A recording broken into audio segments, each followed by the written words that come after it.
우리가 의지하는 아버지, 당신의 말씀으로 우리의 마음을 비추소서. 저희들이 살겠습니다. 예수님 이름으로 기도합니다. 아멘. 소는 하품밖에 버릴 게 없다 라고 하는 우리 옛 선조들의 속담이 있습니다. 소가 살아있는 동안에는 인간을 도와서 밭을 갈고 논을 쟁기질하고 짐을 나릅니다. 그리고 집안의 위기가 닥치면 목돈이 되어 줍니다.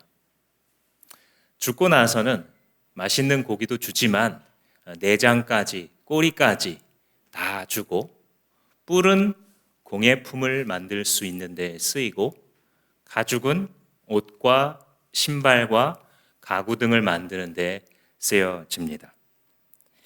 하품밖에 버릴 것이 없다.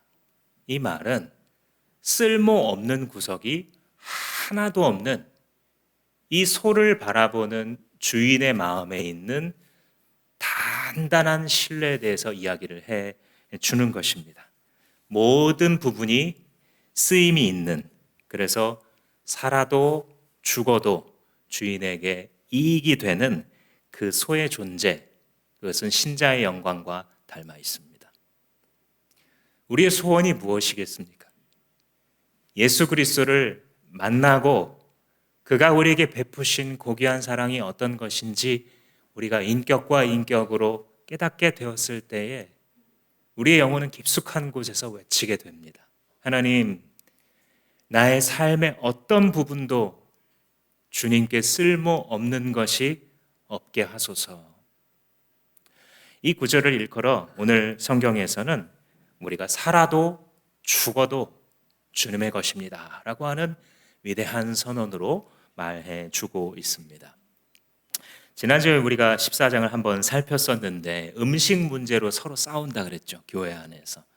당시에 강한 자와 약한 자가 서로를 비난한다라고 했는데, 약한 자는 누구냐면 고기를 먹지 않겠다라고 하는 사람들이었죠.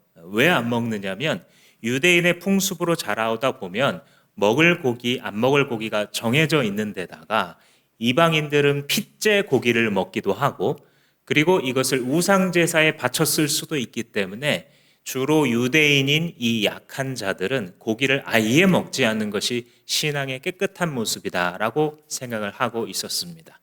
반대로 주로 이방인인 이 강한 사람들은 하나님께서 주신 것을 믿음으로 받아 먹으면 버릴 것이 아무것도 없다라고 생각했기 때문에 고기도 먹고 채소도 먹고 자유하게 먹었습니다. 문제는 무엇이었냐면 서로가 서로를 비판하는 것이었습니다. 정죄하고 업신여깁니다. 어떻게 저 모양 저 꼴이냐고 손가락질을 하는 것이 당시 로마 교회를 비롯한 여러 초대 교회들의 문제였습니다. 이 약한 자들, 즉 유대계 신자들은 저 분별 없이 아무거나 먹는 저런 더러운 사람들을 신자라고 볼 수 있나? 강하다고 말하는 이방인계 신자들은 저 믿음 수준 낮은 거 봐라. 이제 모세의 율법은 예수 그리스도 안에서 완성이 되었는데 아직도 고기 먹느니 못 먹느니 따지면 뭐하나. 주님께서 우리에게 자유를 주셨는데 저 믿음 약한 사람들 하면서 상대방에게 손가락질을 했던 상황입니다. 그래서 사도 바울은 이 설명을 하면서 우리가 도대체 누구냐 이 설명을 계속해 갑니다. 지난주의 표현으로는 우리는 주의 종이다 이런 표현을 했었고, 두 번째로는 오늘 이제 7절에서 우리가 누군지를 설명하기 시작합니다. 7절 말씀을 함께 보시겠습니다. 함께 7절을 읽어볼까요? 시작.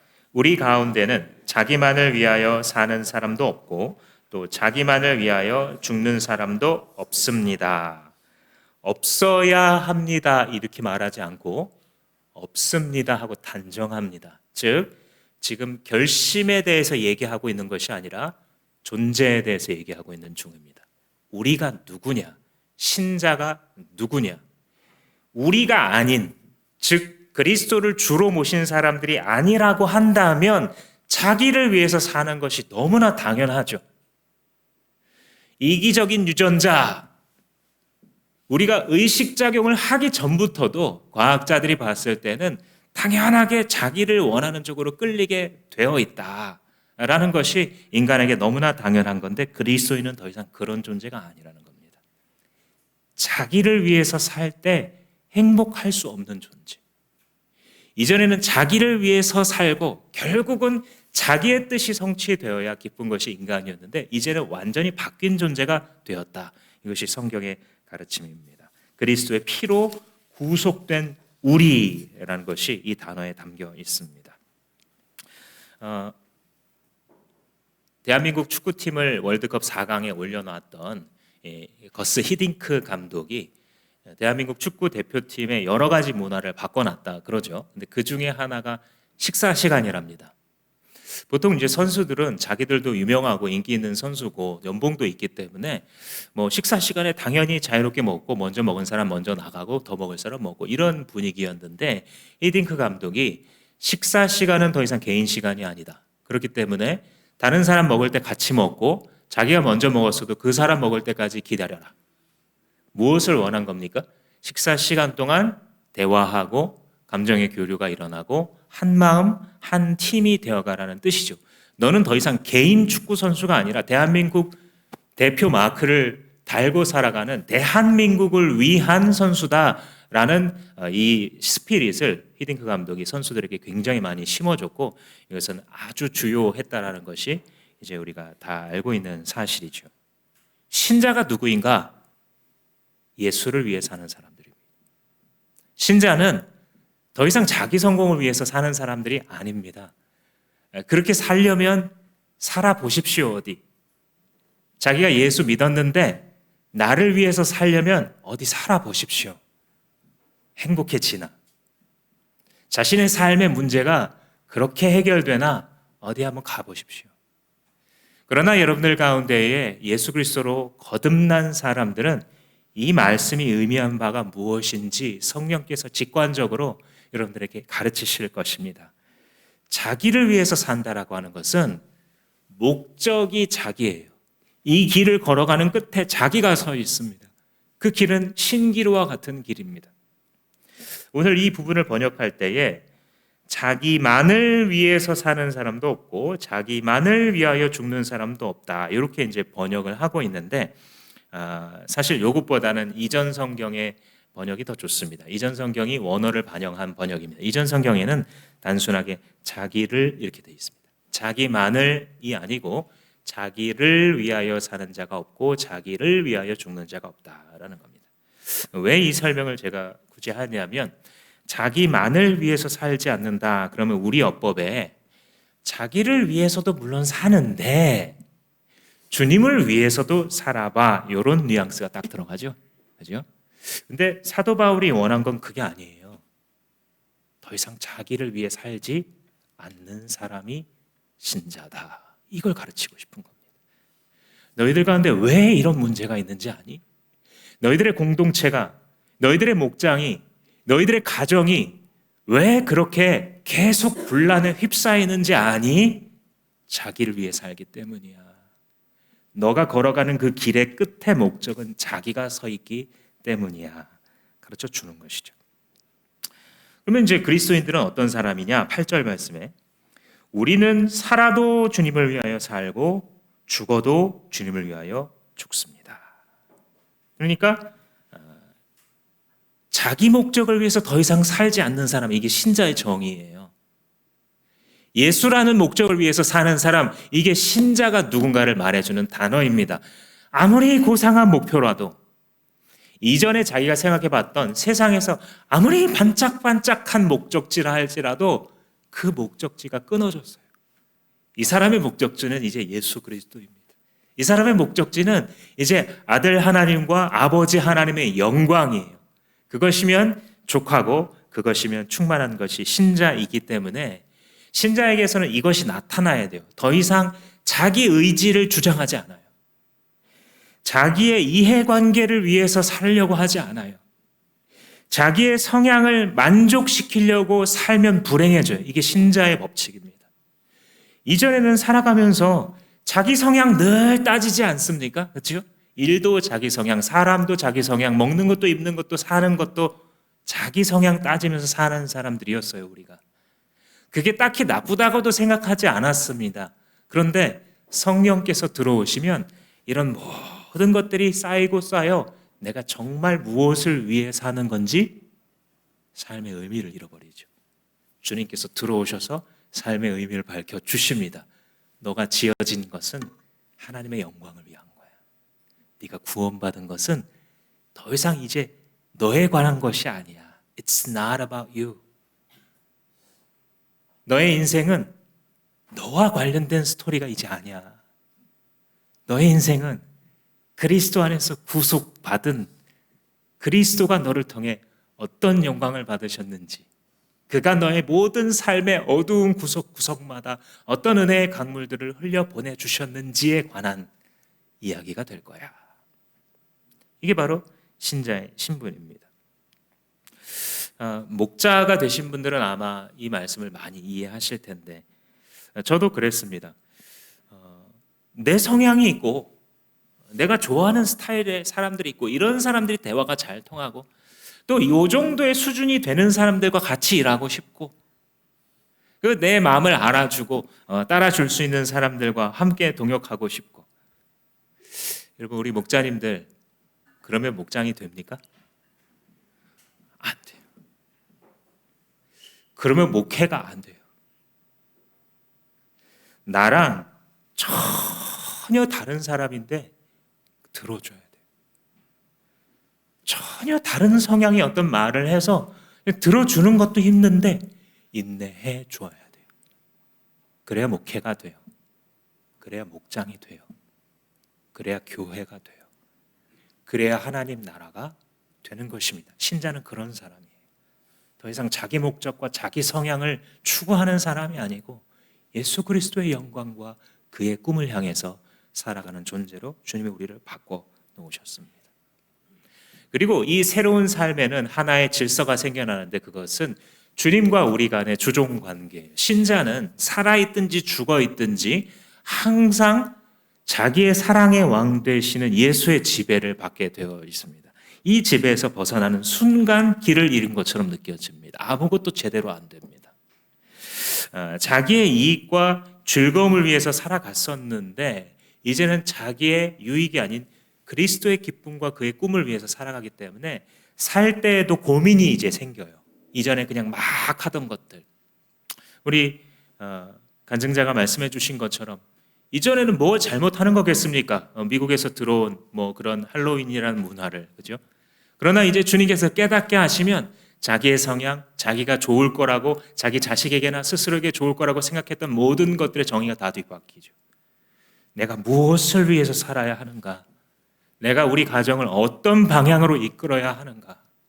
이 교회가 어떻게 하나님 앞에 이 어지러운 21세기에 이 정치 상황과 경제 상황과 여러 모든 것들이 급변하고 불안감을 가져야 되는 이 시대의 공동체가 무엇을 추구해야 되는가? It's not about you. It's not about us. It's about God. 이것은 우리에 관한 것이 아니라 하나님에 대한 이야기이고 우리를 그 피로 구속하신 예수 그리스도에 관련된 이야기인 것이죠. 그래서 죽는 것도 주님의 지배를 받기에 그리스도인들은 자살을 생각하지 않습니다.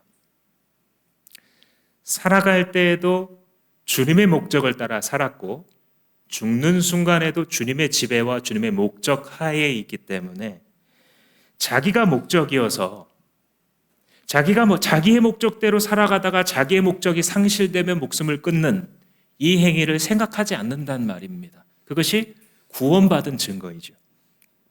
그리스도인은 주님 때문에 살았고 주님 안에서 살고 있으며 주님을 위해서 살아가는 사람들입니다. 이게 삶에도 죽음에도 동일하게 적용이 됩니다. 그래서 그리스도인들이 죽는 것도 내게 유익합니다 라는 고백을 하는 거죠.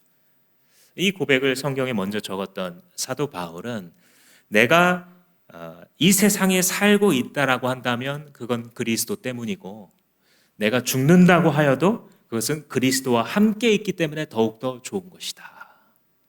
그런데 내가 이 땅에 아직 남겨둔 이유는 그리스도 때문에 너희를 위하여 유익되기 때문에 내가 아직 남아있는 것이다. 이런 말을 했고, 이것은 사도만이 할 수 있는 말이 아니라 신자의 고백인 것입니다.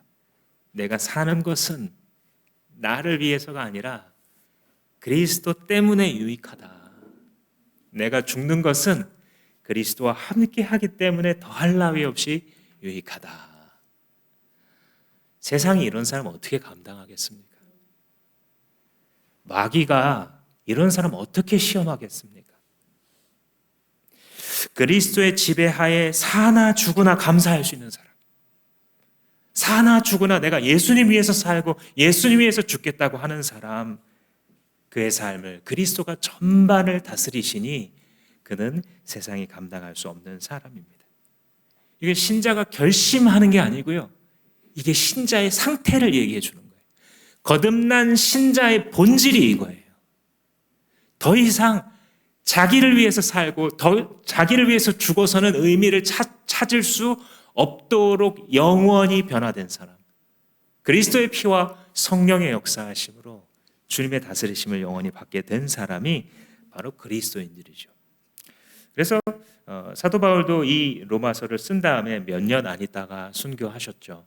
기독교 전승에 따르자면 톱으로 목이 쓸려서 돌아가셨는데, 기독교인들이 초대의 12제자는 물론이고 한 명 사도 요한의 예외를 빼놓고는 전부 다 순교하셨고, 그를 따라다니던 120 제자들과 500여 명의 형제들, 예수 그리스도의 부활을 직접 봤던 그 초대 교회 사람들이 거의 다 순교했죠. 때로는 사자밥으로, 때로는 네로의 정원에서 그의 밤 파티를 밝혀줄 땔감으로, 때로는 스포츠 티켓을 끊고 들어온 사람들이 피에 열광하기 때문에 검투사가 찔려 죽이는 상대방으로 그들은 죽어가면서도 예수가 부활했다라는 메시지를 그칠 수 없어서 순교했습니다. 왜 그랬냐면 사나 죽으나 나를 위한 것이 아니라 이제는 그리스도를 위한 것입니다 라는 고백이 그 마음 가운데 좌정하신 성령으로부터 끊임없이 흘러나와 그들이 살 때에도 했던 그 주장을 그들이 죽을 때에도 오직 하나님을 위하여 할 수 있었던 것입니다. 우리는 지금 기독교의 교리 중에서 가장 영광스러운 교리 중에 하나를 접하고 있는 것입니다. 사나 죽으나 우리는 주를 위한 것이다. 이 교리는 너무나도 깊고 너무나도 높으며 너무나도 아름답습니다. 과연 나같이 이기적인 사람이, 나같이 나만 아는 사람이 어떻게 이런 말을 고백할 수 있는가? 주님이 아니면 할 수 없죠. 주님이 아니면 죽었다 깨어나도 이런 말을 할 수 없는 존재가 우리들입니다. 9절 말씀해 보시면 8절 하반절부터 보시면 8절 하반절에 그러므로 우리는 살든지 죽든지 주님의 것입니다 그랬습니다. 주님의 것, 이게 무슨 뜻이죠? 소유물이라는 거예요. 고대의 주인이 자기의 종을 자기의 소유물로 거래할 수도 있고 생사여탈권을 쥐기도 했던 것처럼 나는 예수의 소유입니다. 그리고 9절에 그리스도께서 죽으셨다가 다시 살아나신 것은 죽은 사람에게도 산 사람에게도 다 주님이 되시려는 것입니다. 그러니까 이 죽고 사는, 우리가 지금 죽고 사는 것에 대해서 논하고 있잖아요. 죽으나 사나 주님을 위한 것이다. 근데 이 패턴은 먼저 그리스도께 나타났던 거예요. 그리스도가 죽고 삶이 먼저예요. 근데 그리스도의 죽고 삶의 결과가 무엇이었냐면 우리가 주의 백성 되는 것입니다. 우리가 흑암의 권세에서 벗어나서 주의 백성이 되었고 예수가 우리의 주가 되시는 결과가 나타나게 됩니다. 그래서 예수는 자기의 백성이 살아있을 때뿐만이 아니라 죽었을 때에도 그의 주인이 되십니다. 왜냐하면 성도들에게 있어서 죽음이라는 것은 비참한 최후가 아니라 장소 이동이에요. 목장 모임을 할 때 어린 아이들이 먼저 잠에 들죠. 엄마 아빠들이 늦게까지 이야기를 하고 삶을 나누기 때문에 기다리다 이제 잠에 듭니다. 그런데 눈을 떠보면 어디예요? 자기 집, 자기 방, 자기 침대 위에서 눈을 떠요. 자기는 분명히 목장 식구 집에서 소파에서 잠이 들었는데 이것이 우리 신자들에게 일어나는 일이죠. 이 땅에서 눈을 감았는데 눈을 뜨면 주님 곁에 있습니다. 왜냐하면 산자나 죽은 자나 다 주의 것이고 주의 다스림 하에 있기 때문에. 그래서 기독교인들은 사람이 죽었는데 그 장례식 자리에서 노래를 부르죠. 하늘의 영광과 주의 소망 때문에, 이 죽음이라는 관문을 통해서 펼쳐질 더 아름다운 인생 때문에, 그 세계 때문에 그렇게 할 수 있는 것이죠. 그래서 성도들이 살아있을 때나 죽을 때나 그 중간의 모든 과정을 주께서 인도하시고 주께서 주장하시고 우리에게 대한 주 예수 그리스도의 지배권을 계속해서 넓혀 가십니다. 그게 바로 예수 그리스도이시죠. 예수 그리스도는 전능하신 분이에요. 성삼위 하나님은 전능하신 하나님이십니다. 아버지, 성부 하나님뿐만 아니라 성자 예수 그리스도도 창조주이시고 동일하게 전능하신 하나님이십니다. 그런데 그분이 이 땅에 일부러 자원하여 내려오셨어요. 그리고 자기를 비하하셔서 사람들이 때리면 맞을 정도의 약한 존재가 되셨습니다. 그 순간을 통과하면서 당분간 죽음에 복종하시게 됩니다. 율법의 요구가 이루어지도록 하기 위해서, 즉 죄인들에 대한 죄값이 치러지도록 하기 위해 전능하신 하나님이신 예수 그리스도께서 죽음에 잠시 복종하셨습니다. 그러나 이제 다시 일어나셔서 부활하시고 자신과 연합되어 있는 그 신자들을 죽음의 속박에서 함께 일으키셨습니다. 인류의 최후의 원수는 사망이다. 성경이 이렇게 얘기합니다. 고린도전서에 보면 맨 나중에 멸망받을 원수는 사망이니라 이렇게 얘기해요. 그리스도가 재림하실 때에 하나씩 부활하여 하나님의 심판대 앞에 서게 되고 주의 나라에 들어가면서 죄인들을 심판하시고 마귀와 귀신들의 세력들을 멸하시는데, 그때 맨 마지막에 멸할 것이 사망이라는 원수다라고 이야기하십니다. 우리 주 예수 그리스도께서는 예언된 대로 오셔서 죽음을 이미 정복하시고 이기셨습니다. 그래서 우리도 죽음을 이긴 거예요. 그리스도 안에서 이미 이긴 거예요. 그리스도 안에 있기 때문에 그가 다시 살아나셨을 때 우리도 함께 이기게 되었고 더 이상 사망의 걱정이 우리를 붙잡을 수 없습니다. 사람들의 삶을 이끌어가는 힘은 사실은 두려움이에요. 안전에 대한 두려움, 뒤처질까 봐 두려움, 우리 집은 잘 안 될까 봐 두려움, 아플까 봐 두려움, 나중에 먹을 것이 없을까 봐 두려움, 죽을까 봐 두려움. 우리의 삶의 드라이빙 포스, 우리를 자꾸 몰고 가고 운전해가는 그 힘은 사실 죽음의 기운입니다. 거기서 해방시키셨습니다.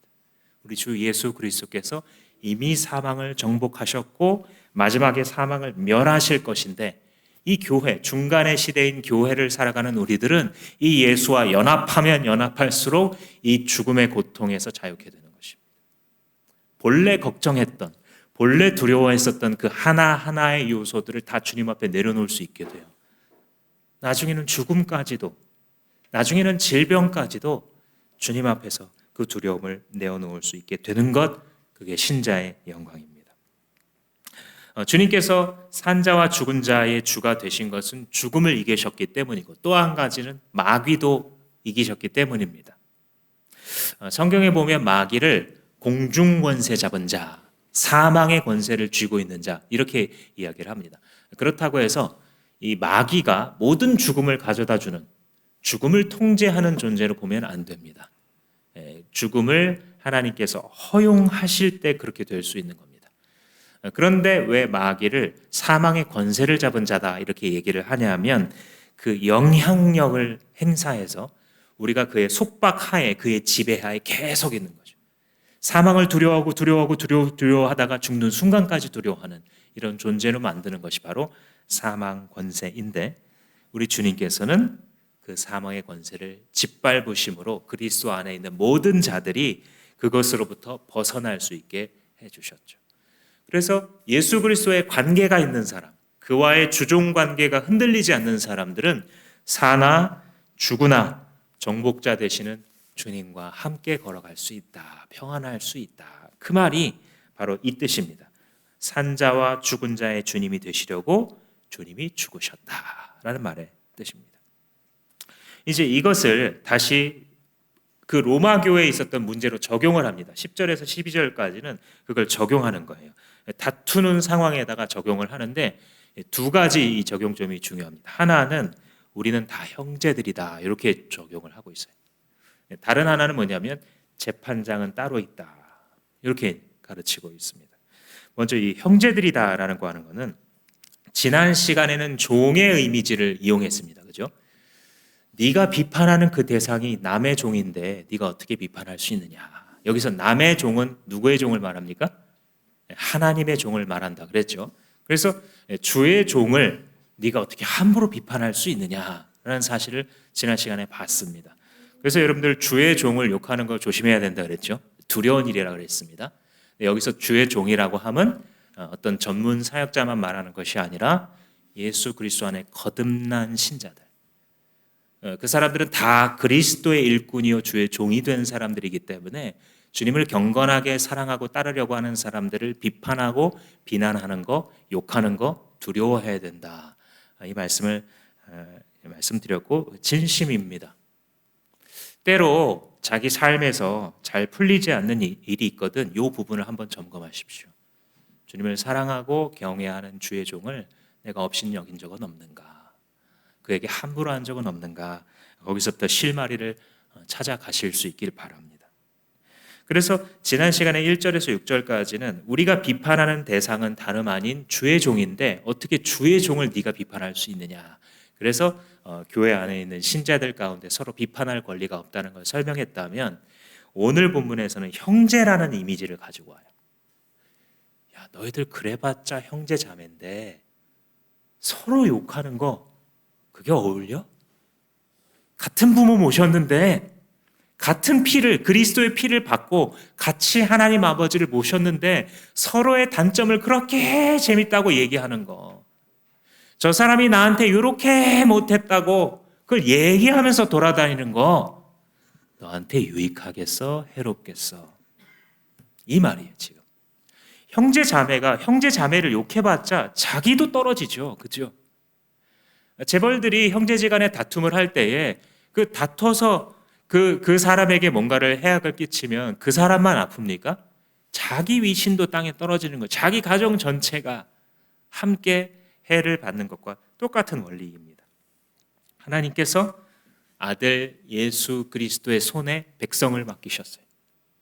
그리고 그 백성들은 한 아버지를 모신 아들, 딸들이에요. 그렇기 때문에 서로 간의 관계는 형제 자매 관계인 것이죠. 이것을 우리가 이제 적용할 때, 목장 모임할 때 그래서 형제 자매라고 부르라는 이 말씀을 여러 번 제가 칼럼도 드리고 하는 이유가 바로 이런 성경적인 근거 때문입니다. 우리의 본질은 사실 집사거나 장로거나 목사거나가 아니에요. 그건 기능이에요. 주님께서 전도하고 교회를 세워나가기 위한 기능이고 영원한 우리의 본질이 있어요. 그게 바로 정진명 형제님, 누구누구 자매님이라고 하는 본질이에요. 그래서 그 이름의 본질로 자꾸 불러주라는 연습을 하는 거예요. 어떤 교회에 가면 누군가 교회에 들어오면 다 같이 허리를 숙이면서 아유 장관님 오셨냐고 고개를 숙입니다. 당연히 그렇게 되겠죠. TV에서 보던 분이 교회에 들어오면 우리 사장님 오셨냐고. 그런데 그런 사회적인 명칭으로 우리가 부르기 시작하면 미묘하게 우리 관계가 바뀝니다. 그런 직책으로 우리는 서로 일컬음을 받을 자들이 아니라 형제 자매라고 불러야 된다. 다만 목장 안에서 하나님께서 이 목장이라는 목회를 맡기신 그분의 위치를 존중하고 서포트한다는 의미로 목자님, 목녀님 부르는 것 외에는 모두 다 형제 자매다라고 지칭하는 이유가 바로 이런 성경의 가르침 때문입니다.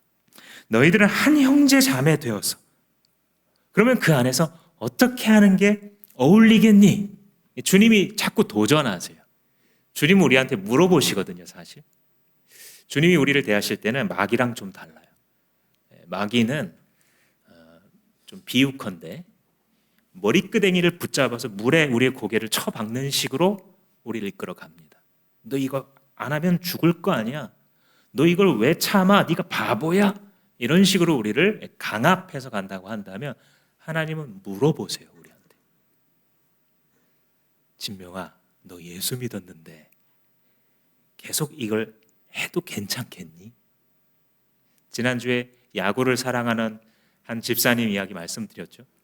자기가 그렇게 야구 강인데 시즌권을 사서 따라다닐 정도로 모든 것을 거기에 바친 사람인데 예수 믿자마자 성령이 들어오시고 나서 제일 먼저 물어보시는 얘야, 너 야구 어떻게 해야 되겠니? 예수 믿는데 이게 걸림돌이 되네요. 그러면 끊어야지요. 라고 했다는 그 일화처럼 주님께서 우리에게 야, 그 사람 너의 자매야.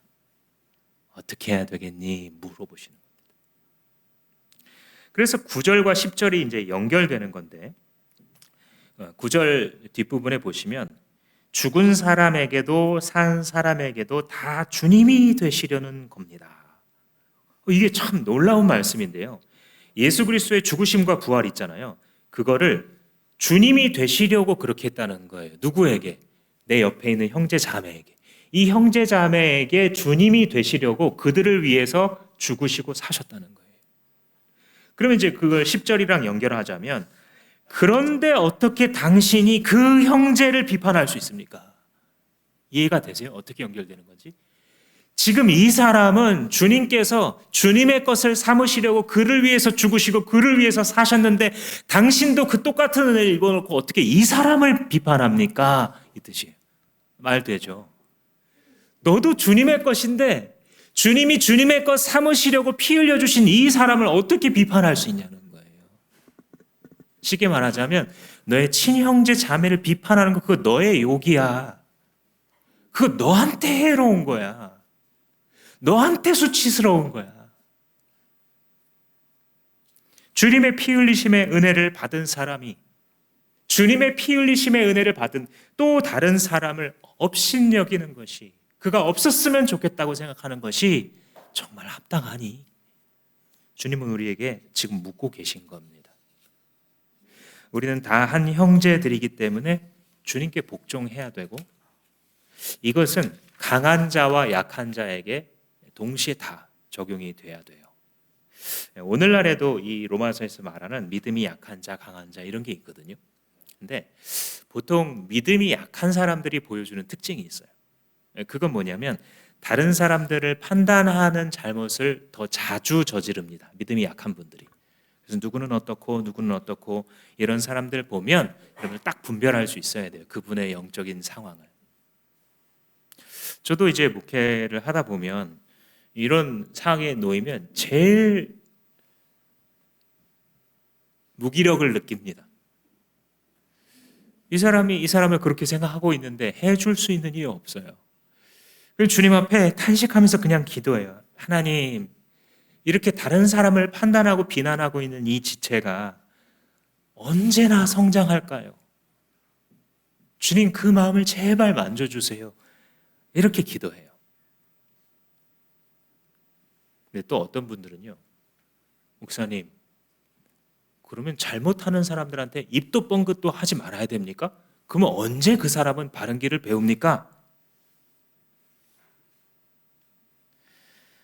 교회 안에서 하나님께서 이 일을 위해서 세우신 사람들이 있어요. 그 리더들입니다. 특별히 목양의 리더십을 가지고 있는 분들.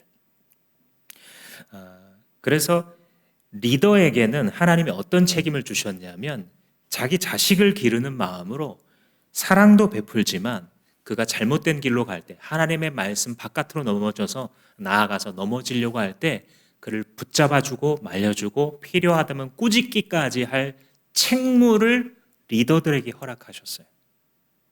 이 말은 두 가지로 적용해야 되는데 내가 리더라고 한다면 그 사람 정말 사랑한다면 하는 대로 계속 내버려 두는 것이 사랑은 아닙니다. 그의 신뢰를 얻을 만한 충분한 사랑과 관계가 되었다라고 한다면 내가 말해줘야 돼요. 그게 목자 목녀님들입니다. 목장 식구들도 마찬가지예요. 리더가 뭔가를 이렇게 말했을 때 그게 결국 나 못한다는 거 아니야? 이런 마음이 들 때 꼭 참고 순종하십시오. 그러면 많은 열매 맺을 수 있어요. 그러면 좋은 목장 될 수 있어요. 그러면 주변에 믿지 않는 많은 사람들 구원할 수 있어요. 믿음이 약한 사람들은 보통 다른 사람들을 자꾸 판단합니다. 요거를 우리가 새로운 삶이나 이런 데에서는 영적 어린이 이렇게 얘기를 하죠. 그 사람이 목사라도 영적 어린이입니다. 그 사람이 권사라도 영적 어린이입니다. 다른 사람들의 약점을 자꾸 비난하면. 그래서 그런 실수를 많이 하고요. 반면에 그런 믿음이 강한 사람들은 어떻게 하느냐? 보통 스스로 교만해져요. 여기에 자주 빠질 수 있어요. 왜냐하면 자기가 많은 것을 경험했거나 안다고 생각하기 때문에 그 다음부터 다른 사람들의 이야기가 들리지 않을 함정에 자주 빠지게 됩니다. 이 두 가지는 다 형제가 가질 마음이 아니에요. 자매들에게, 형제 자매들에게 어울리지 않습니다. 상대방을 세워주려고 결심하고 그에게 관계를 해나가야 되는 것입니다. 왜 그래야 되냐면 마지막 논리입니다. 왜 이렇게 싸우지 말아야 되고 상대방을 받아줄 수 있어야 되냐면 마지막으로 하나님의 심판대가 있기 때문이에요. 10절 말씀해 보시면 하반절에 우리는 모두 다 하나님의 심판대 앞에 서게 될 것입니다. 재판장은 따로 있다 이 말입니다. 너는 재판장이 되려고 할 필요가 없다 이 뜻이에요. 그러니까 우리 모두가 다 주님 앞에 서게 될 거거든요. 모든 사람들이 그 앞에 무릎 꿇게 될 거예요, 결국은.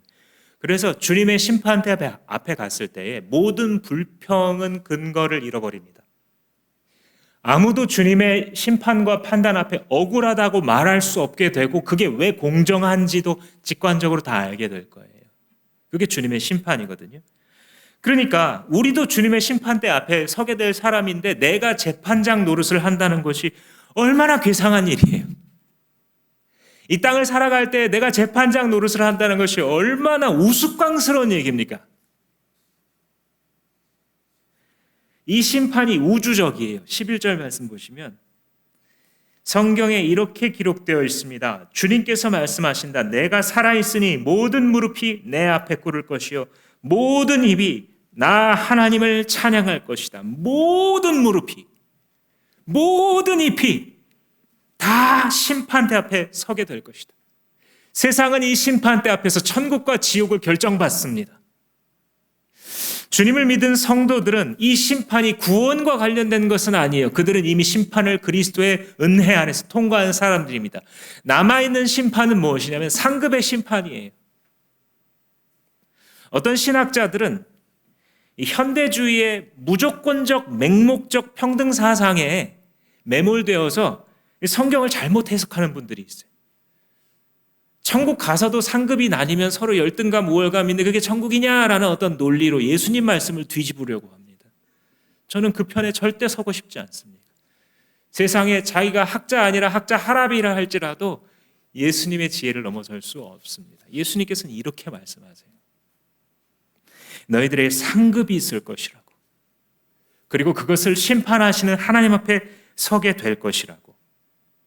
우리가 선악간에 이 세상에서 행한 대로 다 주님 앞에 고해야 됩니다. 그게 바로 모든 입이 주님 앞에 고하게 될 것이라는 뜻이에요. 다른 성경의 다른 곳에서는 우리가 입으로 어떤 무익한 말을 하든지 다 주의 심판대 앞에 고하리라라고 말하고 있어요. 즉 우리가 하는 모든 말과 모든 행동이 결국 주님 앞에서 다시 한번 평가가 되는 거예요. 특별히 신자가 된 다음 내가 형제 자매들을 어떻게 바라보았는가, 그들을 어떻게 대했는가는 주님 앞에 가서 말하게 될 것이에요. 그래서 그 심판대 자리에서 우리는 손실의 고통을 느낄 겁니다. 부끄러움을 느낄 겁니다. 그때 이렇게 했었어야 되는데. 그러므로 우리는 비록 하나님의 자녀라고 하는 지위는 영원한 것이며 흔들리지 않겠지만 그럼에도 불구하고 최종적으로 내가 어느 누구를 어떤 다른 형제 자매를 내 개인으로 재단할 위치에 있지 않구나 라고 하는 사실을 여러분 오늘부로 받아들이십시오. 그러면 편합니다. 나는 아무도 비판할 자격이 없는 사람이구나. 이것을 여러분들의 신앙 인생의 금광과 같은 보석으로 박아 넣으십시오. 그렇군요, 주님. 내가 주의 종을 내가 뭐라고 판단합니까? 그렇군요, 주님. 주님께서 주의 것 만드시려고 죽고 사신 그 자매를 내가 뭐라고 재판하고 앉아 있겠습니까? 나는 그의 형제 자매일 뿐이니 그가 세워지도록 섬기고 사랑하며 기도하는 일만 하겠습니다. 이렇게 고백하실 수 있기 바랍니다. 그러면 잘못하는 사람들은 어떻게 하냐? 우리가 신앙생활하다가 잘못된 길을 가는 사람들은 어떻게 해야 되냐? 교회가 권징을 실시하라고 성경이 가르칩니다. 이것은 공적인 잘못이에요. 개인적인 잘못을 하고 그에게 맡겨주신 목양자의 리더십 하에서 보통은 해결이 되지요. 그런데 때로는 그 리더십을 받지 않는 경우가 있습니다. 그건 당신 마음이지. 요즘에 어떻게 한 남자랑 평생 삽니까? 어떻게 남자가 어떻게 한 여자랑 평생 살고 만족할 수 있겠습니까? 하고 요즘 시대를 모르는 순진합니까? 바보입니까? 라고 되묻죠. 요즘 많은 성도들의 특히 젊은 분들의 마음속에 있는 말일 겁니다. 목사님 순진하십니까? 바보입니까?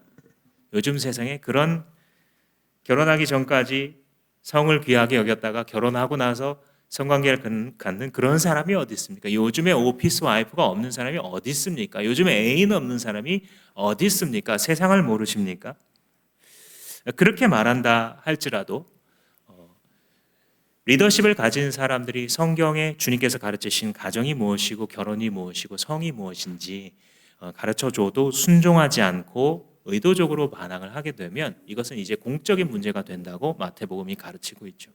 그래서 그 죄를 짓고 있는 사람에게 처음에는 당사자가, 그 다음에는 두세 사람이 그래도 말을 듣지 않으면 교회 지도자와 함께 가서 그것이 죄라는 것을 말해주고 그 사람을 지목하여 부끄럽게 하고 사귀지도 말아라.